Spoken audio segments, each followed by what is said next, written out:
Bonjour à tous. Aujourd'hui, on retrouve Lohan qui est étudiant à l'ESGI. Bonjour Lohan. Bonjour. Alors, est-ce que tu peux te présenter, nous dire un petit peu en quelle formation tu es, si tu es en alternance, Oui, ton parcours, etc. pas de problème. Donc, je me présente, je m'appelle Lohan Courchino-Billonnet. Je suis étudiant en première année de master au campus Sciences-U, donc à l'ESJ, comme évoqué précédemment. Ma formation, donc, en tant que première année de master, il y a plusieurs spécialisations. Et moi, je suis dans la filière IW. IW pour ingénierie du web. Donc, ça va être tous les métiers qui touchent à, comme c'est dit, le web et donc principalement tout ce qui va être de création de sites web, applications mobiles, etc. Tu es en alternance, toi? Oui, totalement. À partir de la troisième année, dans tous les cas, c'est obligatoire. Donc, je suis en alternance dans une entreprise qui s'appelle Cohesio, qui est un groupe français qui commence à bien grossir. Et je suis précisément à Croix-Rousse, dans les locaux. Euh, et je fais principalement, donc, comme je l'ai dit précédemment, tout ce qui est réalisation d'applications internes, surtout. Mais Cohesio, plus globalement, pardon, c'est tout ce qui touche à l'imprimerie historiquement, mais il se diversifie dans plusieurs pôles, comme par exemple la télécommunication ou encore l'informatique. Est-ce que tu peux nous parler de ton parcours jusqu'aujourd'hui en Master 1 ESGI et donc d'ingénierie du web? Qu'est-ce qui t'a amené jusqu'à ce Master 1? Une fois sorti du lycée, donc avec mon bac scientifique, j'ai toujours voulu me lancer dans tout ce qui était l'informatique, en règle générale. Donc j'ai rejoint Lyon, parce que Lyon est une grande ville qui propose plein de formations. Et donc par élimination, j'ai trouvé l'ESJI grâce à mon frère qui était précédemment. Et j'ai décidé d'intégrer directement l'ESJI et pas un BTS, parce que je savais que je voulais aller jusqu'au bac plus 5. Donc je me suis dit, quitte à se lancer, autant se lancer directement dans le grand bain.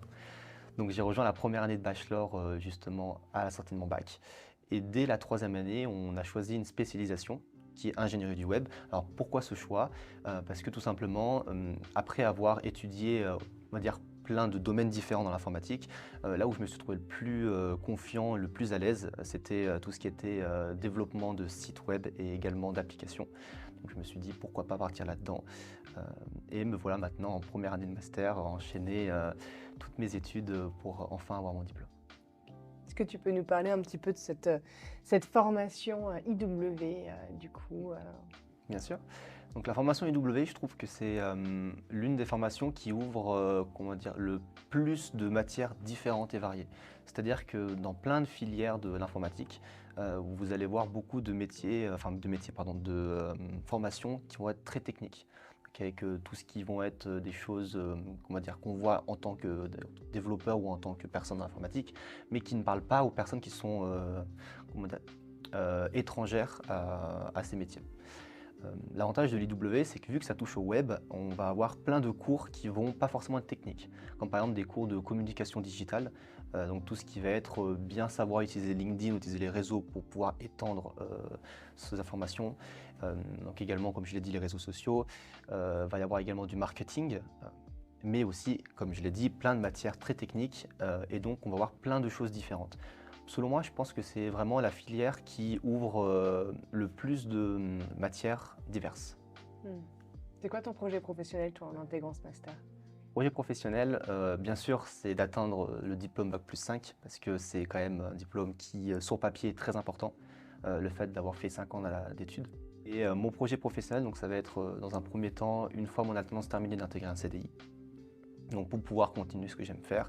Et plus tard, j'aimerais bien au fur et à mesure, on va dire, pas faire une cassure nette, mais le faire progressivement, pouvoir donner des cours, on va dire, dans les matières auxquelles j'ai été élève plus jeune. Ce que j'aimerais beaucoup. Ok. Selon toi, pour un étudiant qui voudrait intégrer le SGI, notamment dans la filière dans laquelle tu es étudiant, quels conseils tu pourrais donner et quels sont les soft skills et les skills qu'il faudrait avoir? Pour atteindre ma filière, déjà, il faudrait posséder au minimum un bac plus 2 si on veut directement intégrer la formation IW. Sinon, ce n'est pas possible. Si vous sortez tout juste du bac, vous pouvez faire comme moi, vous pouvez intégrer dès la première année. Et à ce moment-là, vous allez voir pendant 2 ans des matières génériques. Vous allez voir toute l'informatique en règle générale. Et à partir de la troisième année, vous pouvez faire votre choix. J'aime bien cette solution-là parce qu'au début, quand on sort du bac, on ne sait pas forcément ce qu'on veut faire ou on n'a pas vraiment d'idée précise.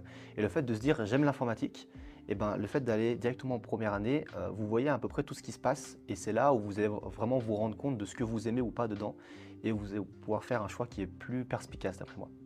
Après, sinon, à partir du master, si vous possédez un bac plus 3 équivalent, vous pouvez directement intégrer le master en IW, mais par contre, il faudrait avoir un minimum de base dans le web. C'est-à-dire que si vous sortez d'une formation de système et réseau, par exemple, chose qui n'a rien à voir avec le web, et ben, ça va être plus compliqué d'intégrer ce genre de filière. À ce moment-là, c'est possible de faire des passerelles, mais ça vous nécessiterait un an de temps, de latence, on va dire, avant de pouvoir rejoindre directement cette filière. Et au niveau des skills et des soft skills? Oui. Alors, comme l'informatique ou comme les étudiants en règle générale, il faut être persévérant et surtout, il faut avoir de la discipline. Euh, alors, je dis bien discipline et pas forcément motivation, parce que la motivation, c'est quelque chose qui peut s'essouffler sur le temps. Or, la discipline, c'est vraiment le fait de toujours être récurrent, on va dire, de toujours continuer à aller de l'avant et jamais stagner. Euh, Ça va pas être, on va dire, des périodes de votre vie, ça doit vraiment être tout le temps. Et l'informatique, en fait, c'est bête à dire, mais ça existe depuis à peine 50 ans. Contrairement à des écoles d'ingénieurs où ils apprennent des principes de base de physique qui existent depuis des centaines d'années, l'informatique, c'est très jeune et c'est un domaine qui évolue beaucoup, surtout de nos jours, avec tout ce qui est IA générative, avec tout ce qui est deep learning, etc., qui arrive. C'est des choses vraiment qui évoluent très très vite en très peu de temps. Et donc, les soft skills, pour moi, les plus importants, c'est d'être toujours curieux et de toujours essayer de progresser, de jamais stagner. Parce qu'à force de stagner, vous allez juste être dépassé par ce qui se passe et vous allez être perdu. Donc, c'est vraiment de la discipline, de la curiosité et forcément de la motivation, comme tout. Merci Laurent. Merci à toi.